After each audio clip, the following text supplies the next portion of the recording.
तटीय इलाके में तो जीवीएल आप 16 की 16 सीटें बरकरार रख रहे हैं, लेकिन जब मध्य कर्नाटक का हमने सामने रखा नतीजा तो देखिए वहां पर एग्जिट पोल के ही आंकड़े हैं, लेकिन मध्य कर्नाटक में आप लगभग 6 सीटें फिसल रहे हैं, 6 seats. It's a big fall अगर ये एग्जिट पोल सामने नतीजों में तब्दील होता है। वहीं कांग्रेस को बढ़त, और अगर आप अब बेंगलुरु शहर जोड़ लीजिए सर, उसमें मामला फिसलता हुआ दिख रहा है, क्योंकि यहां पर भी आप 10 पर अटक रहे हैं। अंजना जी, आपको सभी पैनलिस्ट को और दर्शकों को नमस्कार। देखिए, आप जितना ड्रिल डाउन करेंगे एक पोल को, मैं एक टेक्निकल बात आपको कह रहा हूं, कभी भी सर्वेस को, क्योंकि ये सैंपल सर्वेस हैं, कितने भी बड़ा सैंपल क्यों ना हो, आप ड्रिल डाउन करते हैं तो आपको एक्यूरेट नतीजे नहीं मिलते हैं। But anyway, that's a technical point. जैसे मैंने आपको कहा कि हमें सभी रीजियंस में हम केवल बरकरार नहीं रखेंगे, हम बढ़त दिखाएंगे, और खासकर बैंगलोर रीजन में इस बार, क्योंकि परंपरागत तरीके से हम वहां नंबर 1 पार्टी कभी नहीं रहे, बट लेकिन इस बार मैं दावे के साथ कहता हूं तो बैंगलोर रीजन में हमारी परफॉर्मेंस इस बार काफी इंप्रूव करेगी। आपके जो रुझान जो है, जो कह रहा है कि हम ज्यादा, हमारी स्ट्रेंथ घटेगी, नहीं घटेगी, हमारी स्ट्रेंथ बड़े संख्या में बढ़ेगी, ये मेरे दावा है। आप हम देखेंगे 13 तारीख को। बेंगलुरु में जहां पर बीजेपी ने कभी भी उतना अच्छा प्रदर्शन कांग्रेस के मुकाबले, आंकड़े भी इसी ओर इशारा करते हैं, लेकिन आपको लग रहा है कि वहां पर भी स्ट्रेंथ आपकी बढ़ेगी। सुप्रिया श्रीनेश जी, सीधे आपके पास आते हुए, अगर सिर्फ बेंगलुरु रीजन की बात करें तो पिछली बार का आंकड़ा बीजेपी को 11 मिली थी, इस बार एग्जिट पोल 10 दिखा रहा है। कांग्रेस को पिछली बार 15 मिली थी, इस बार आपको सिर्फ 1 सीटों पर 16 के साथ बढ़त।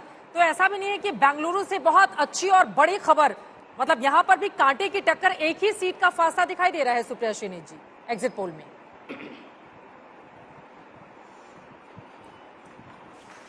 नहीं, मुझे नहीं लगता कि कोई भी कांटे की टक्कर है, चाहे आप बेंगलुरु की बात करिए, चाहे आप मध्य कर्नाटक की बात करिए, चाहे आप हैदराबाद कर्नाटक की बात करिए, कहीं पर भी कांटे का टक्कर नहीं है।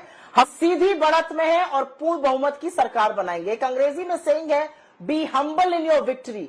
तो मैं यहां पर आकर आपके सर्वे पर सवाल उठाने लगूं, ना हम जीतते में वो उठाएंगे, ना हम हारते में वो उठाएंगे। आंकड़े इससे कहीं ज्यादा आएंगे, ये मैं दावे के साथ बोल सकती हूँ। भाजपा के आंकड़े कम आएंगे, ये हमें पता था, लेकिन अब जब मैं हर चैनल पे उनके प्रवक्ताओं को ये बोलते सुन रही हूँ कि पिक्चर बिल्कुल पलट जाएगी 13 तारीख को, आपका सर्वे ही गलत है, तो समझ में आ रहा है कि हाँ, और भी खराब आंकड़े आएंगे। देखिए, मैं सिर्फ 10 सेकंड में एक ही बात कहना चाहती हूँ चित्रा जी और अंजना जी, आप लोगों को। कर्नाटक के 6.5 करोड़ लोगों ने एक मैसेज दिया है सरकार को, विपक्ष को और इस देश को, और वो मैसेज साफ है कि महंगाई, बेरोजगारी और भ्रष्टाचार किसी भी सूरत में अब बर्दाश्त नहीं है, क्योंकि इस कर्नाटक के चुनाव में पीएम मोदी ने जी तोड़ मेहनत करी।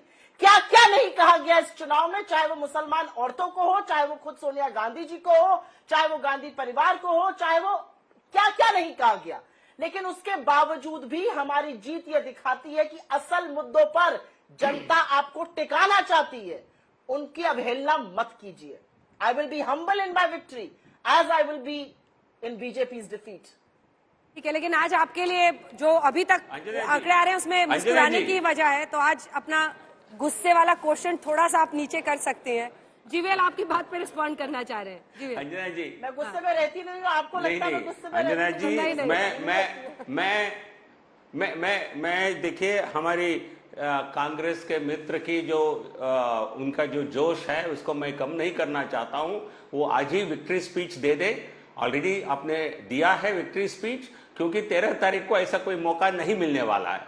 क्योंकि असली जो आंकड़े जब आएंगे, आप देखेंगे जिस प्रकार कर्नाटक की जनता ने फिर एक बार भारतीय जनता पार्टी को जनादेश दिया है, ये कॉन्फिडेंस हमें है। लेकिन ये कॉन्फिडेंस कोई अहंकार नहीं है। तो अहंकार, इस बात का आप विक्ट्री स्पीच देना अहंकार होता है। वोगलिगा वोट जो है वो बेंगलुरु में काफी हावी रहता है, और डीके शिव कुमार एक पावरफुल, एक सेकंड आ रही हूँ, डीके शिव कुमार एक पावरफुल वोकलिगा लीडर के तौर पर उभरे हैं। क्या लगता है कि वो भी आपके प्रोस्पेक्ट्स को वहां पर हार्म कर रहे हैं, नुकसान पहुंचा रहे हैं? अगर ये एग्जिट पोल एग्जैक्ट होता है। हम अंजना जी, ये बात आप मानिए, मेरे बात मानिए, देश की जनता, कास्ट और कम्युनिटी एक फैक्टर जरूर है, बट लेकिन लगातार हम अनेक चुनावों में देख रहे हैं, उसकी इंपॉर्टेंस घट रही है। लोग ओवरऑल सरकार की इमेज, परफॉर्मेंस और अपेक्षा के अनुसार वोट ज्यादा कर रहे हैं पहले के तुलना में।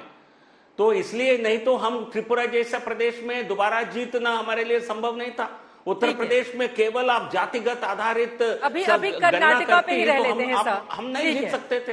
बिल्कुल। तो इसलिए कर्नाटक में भी, कर्नाटक एक बहुत ही, कर्नाटक की जनता भी बाकी देश के तरह वो भी परफॉर्मेंस आधारित चुनाव वोट कर रही है। सुप्रिया जी, अब सीधे आपके पास आते हुए देखिए, विश्वास नहीं करने वाले। ठीक है, 3 रीजन के आंकड़े हमने रखे हैं यहाँ पर सामने। तटीय कर्नाटका में क्लीन स्वीप है बीजेपी के लिए, पिछली बार की तरह ही परफॉर्मेंस है। हालांकि उसके बाद मध्य कर्नाटका में आप लोग बड़ी लीड ले लेती हैं, और जब बेंगलुरु की बात आती है तो यहाँ पर एक तरीके से 1 सीटों के साथ कांग्रेस पार्टी को बढ़त है। लेकिन अभी भी 3 रीजन बाकी हैं। लेकिन अब तक 2 इलाकों में अगर कांग्रेस को बढ़त मिली है तो सबसे बड़ा मुद्दा वो कौन सा लगता है कांग्रेस को, जो कर्नाटका में इन 2 रीजन में काम कर गया है आपके लिए?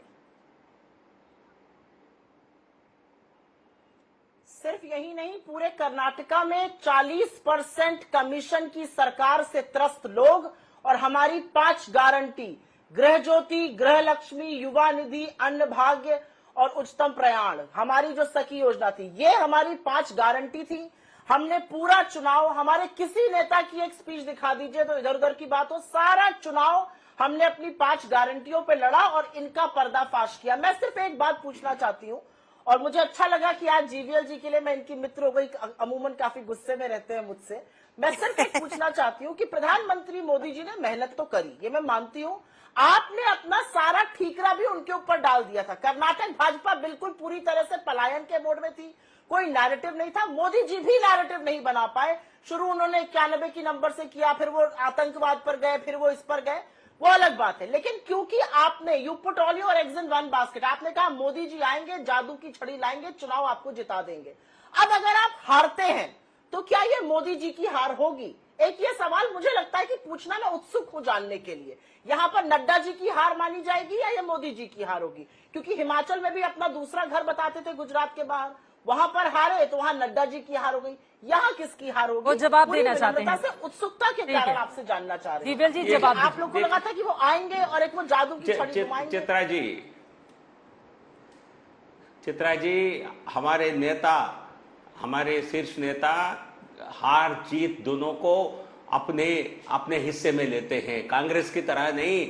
जीतेंगे तो केवल राहुल गांधी के और गांधी परिवार के नाम पर जीत होती है। आज तक एक चुनाव दिखाइए जहां उनको परिवार को कभी भी जिम्मेदार ठहराया हो, कभी नहीं ठहराते। हमारे यहाँ ऐसा नहीं है। एक सामूहिक रिस्पॉन्सिबिलिटी लेते हैं जिसमें बड़े नेता बड़ी रिस्पॉन्सिबिलिटी, जिम्मेदारी लेते हैं। लेकिन आज हम जीतने जा रहे हैं। हारने का जिम्मा कांग्रेस का रहेगा। मेरे बात मानिए सुप्रिया जी, आप एडिटोरियल लिखने लगे हैं। आज आप पत्रकार के भूमिका में नहीं है, आप कांग्रेस की प्रवक्ता के भूमिका में है। अरे जीवीएल साहब, आपके जो भी दावे हैं, नेतागिरी से चला जाए लेकिन एंकरिंग से नहीं जाता है। इसीलिए उन्होंने एक प्रश्न आपसे सीधा दाग लिया।